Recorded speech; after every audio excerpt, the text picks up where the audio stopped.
Hello. So this is where all the recording happens. This is my bedroom.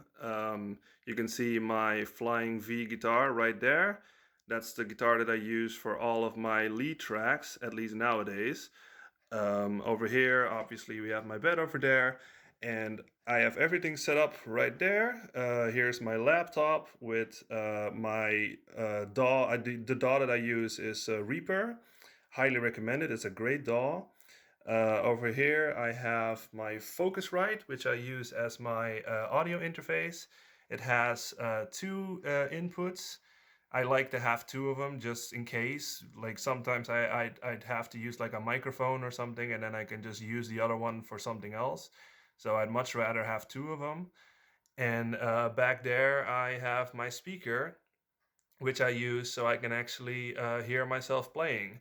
Because usually you would wear like headphones or something, but I just really don't like the idea of like wearing headphones in the video and just have like a wire like run down like all the time, and that's just like in every shot. And I don't know, it just doesn't look good to me. So I'd much rather have like a speaker right there. It's close to me, so I can just actually hear myself playing. So yeah, that is basically that. And obviously that both of those are directly connected to my laptop over there. Um, so what this is over here, this is where I place my camera in front of me. It's nothing fancy at all. Like you'd probably expect like some big fancy stand or something where I place my camera, like most people do. But no, for me, I've been doing this ever since the beginning. I just stack a bunch of games on top of each other.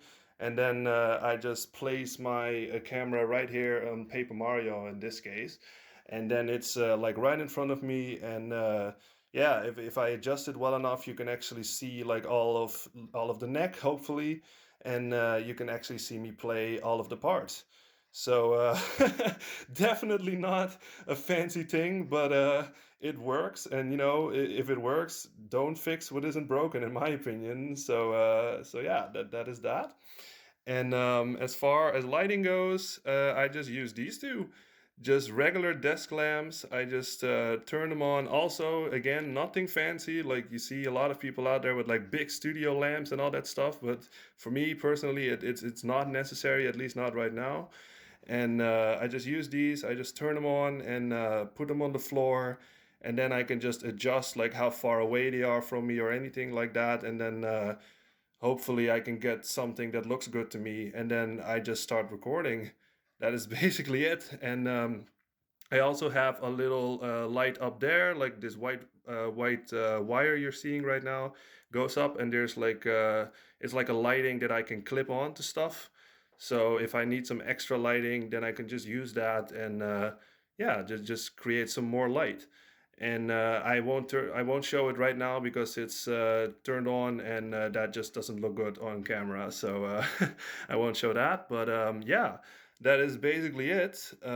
So just give me a sec, and I'll plug in my guitar, and I'll place the camera like how you're used to like seeing the some of the clips in the final video, and then I'll show you how I record my lead parts. All right, so I have everything set up right now. I have my laptop over here next to me with Reaper open. I obviously make sure that my laptop is out of frame of the camera because it just looks distracting and it just does not look good to me. So I make sure that it's never in frame. And I thought I would just play some Bubble Bobble for you guys because Bubble Bobble is a fun song. I always use a metronome because it just helps me a lot to like play on time. So I highly recommend when you're practicing your instrument, just or at least to like get you going, like practice with a metronome. It definitely helps like develop your timing and all that stuff. So that and as far as like camera angle goes, I just make sure that the entire neck is visible, so you can actually, at least nowadays, like back in the days, sometimes the entire neck wasn't visible, but at least nowadays, I make sure that the entire neck is visible, so you can just see my entire hand move across the neck. So if you're like wanting to learn my stuff or whatever, you can see how I'm playing it basically. So that's what I do as far as like camera angles. And another thing that I do, at least with like the lead guitars and the clean guitar, so basically everything that I play on this Flying V guitar, I play live. So I record my audio and the video at the same time. Because back in the day, like I want to say like the first 10 or maybe 15 videos or something, I would like record the entire thing like off camera and then replicate it like on camera. And I just found that that was such an like an, at least to me, like an inefficient way, because I'd have to like listen back and I have to be like, okay, I did like a slide over here, I did like a vibrato on this note, I did like a bend over on that note and all that stuff, and it was just, it was not I don't know, I just got really annoyed with it, and I just was like, I have to change this. So now that I'm doing audio and video at the same time, it's more of like a in the moment kind of thing, you know what I mean, and which I like way more, because like all the things that you're seeing in the video, it means that that was the moment that I nailed the riff. You know what I mean? So it was like a, it's a much more in the moment kind of thing. And all I have to do is just make sure that I play on time and play the correct stuff, and that's it. So much more efficient that way, in my opinion, anyway. Um, I only, like I said, I only do that for the lead guitars and the clean guitars. I'll get into what I do with the rhythm guitar and the bass in a bit. But right now, enough talking. Let's just record some bubble bobble. Like I said, I have Reaper over here. All I have to do is press Control R, and then it'll start recording. I have the metronome set up for 1 round until the track actually starts playing. And yeah, then I just have to do that, and I have to play the part correctly. And if I do, then hell yeah. So let's just get into it. So here we go.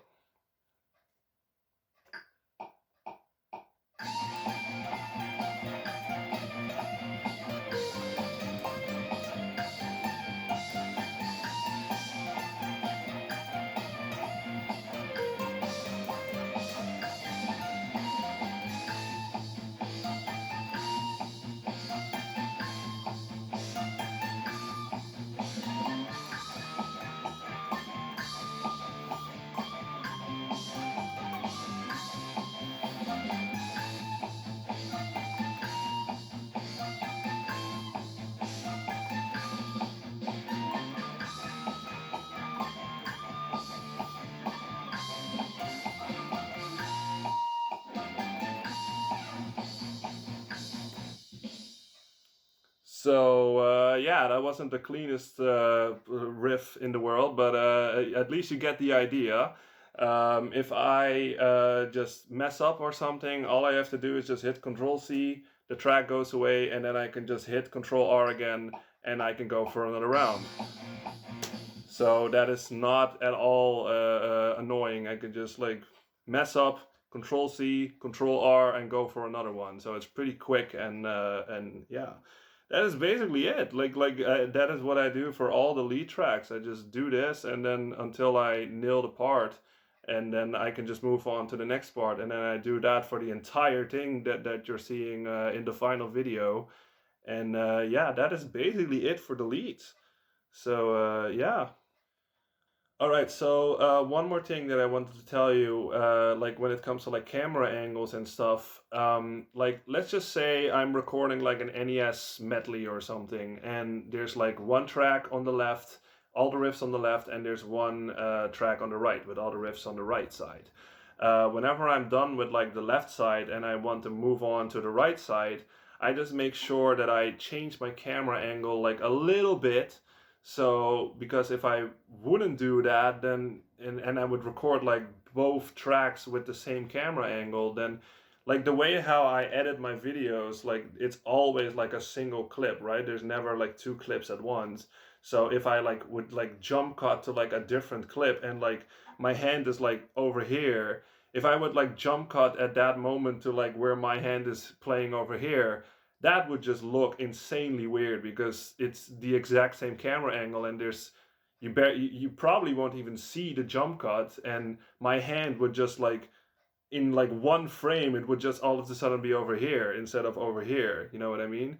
So I just imagine that looks very, very unnatural and weird. So what I do, like when I do, for example, I want to move on to like the right side of the medley that I'm recording, I just slightly, I'll show it to you, I just slightly change my camera angle like this, just shove my chair over a bit where my camera is placed, like that, and then I just get into position again, and then I record the right side. So whenever I'm jump cutting between the two tracks now, it'll look much more natural, and my hand doesn't just like go all over just here and then all of a sudden in less than a frame I'm over here, you know what I mean? It just, I don't know, it just definitely something that I imagine looks very weird. So I just wanted to give that tip to you if you're also trying to get into this.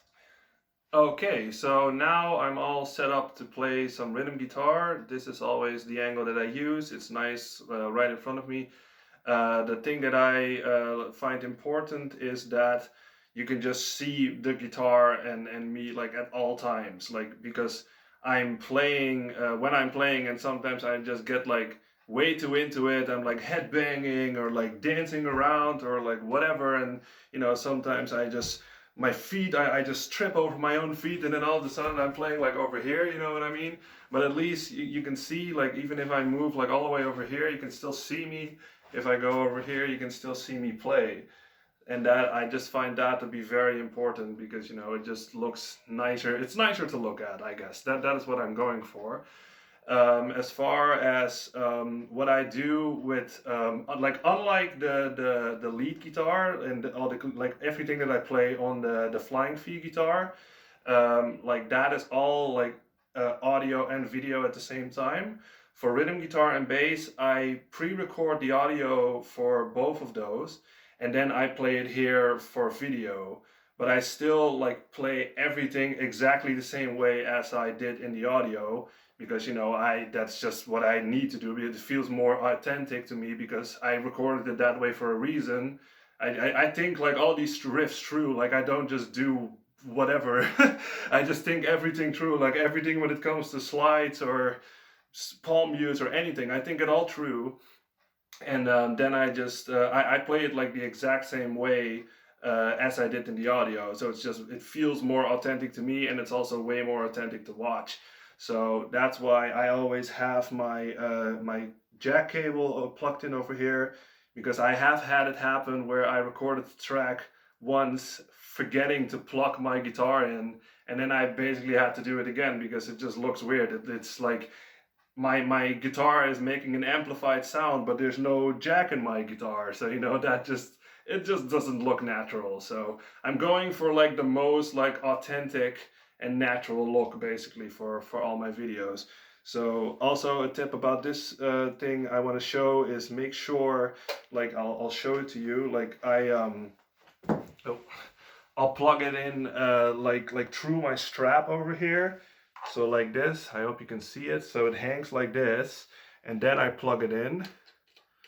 So that way, when you're like dancing around and headbanging and whatever you're doing, you lessen the chance of it like popping out, and then you'd basically have to start over if that happens. So this way, if I like pull on this on the jack a bit, like there's no way that this thing will fly out. So no matter how crazy I go. So yeah, that is a tip I wanted to give you. And the only thing that I still want to say is like everything that I play, it's all authentic and it's all in the moment. Like I don't choreograph or script anything. Like if I just headbang along or smiling or whatever weird facial expression I make, or anything that happens in the video is all in the moment. And I script nothing, I choreograph nothing. It's all a moment thing. It's just what I'm feeling at that moment. And then yeah, that is what it is. And I always make sure that or at least I try to, like I always make sure that I get like the track in one go, because that way when I'm like going into editing, when all that stuff needs to happen, I just need to sync it once, and then the entire thing is going to be in sync. So that's really nice. Instead of having to have like 5 rhythm tracks or something and I have to sync that up like 5 times, I just make sure that I play the entire thing. So even like medleys for like whatever, like the DKC2 medley, 15 minutes long, that was all in one take. Unbelievably enough, I was shocked by it myself that I was able to pull that off.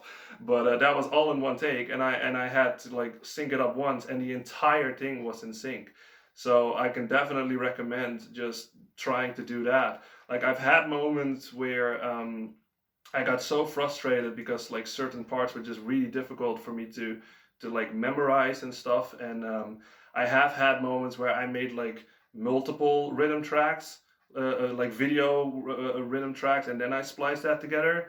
But yeah, it's just when I'm like really, really frustrated or like desperate for time or something where I do that. But most of the time, it's all like a one take thing and just a moment, just in the moment. But still, like I said, I play it exactly the same way as the audio. If I do like a slide, I do a slide. If I do a palm mute, I do a palm mute. Like all of that stuff is exactly the way as it is in the audio. So it just looks the most, yeah, authentic and natural. That's basically what I'm going for. So yeah, that is basically all I wanted to say about rhythm guitar. And like I said, I do the same thing, exact same thing for bass. So yeah. Okay, so I wanted to real quick give like the reason on why I pre-record my audio for the rhythm guitar and the bass instead of doing it with the video and the audio at the same time like I do with the leads. The reason for that is because it's really, really difficult for me to just play all the parts super tight and super correct and also have a great time with it. Like if I would do that where I would just record like the audio and the video at the same time for rhythm and bass, I would probably just like focus on it way too much instead of just having a good time. And you know, it gives me like the opportunity to just have some fun with it, if that makes sense.